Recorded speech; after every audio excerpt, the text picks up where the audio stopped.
Actually kita very happy with the isu-isu yang lebih berat kita nak highlight.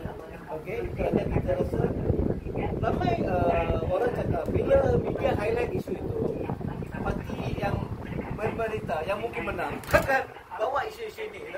So saya rasa sangat penting untuk kita highlight the issue. Macam semalam kita buat alam sekitar.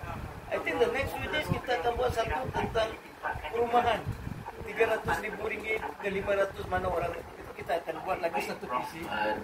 So ada beberapa lah pengangguran anak muda kita akan buat lagi satu visi. So kita buat banyak visi lah. We hope sokongan kawan-kawan media untuk highlight ini. Okay. Industri media.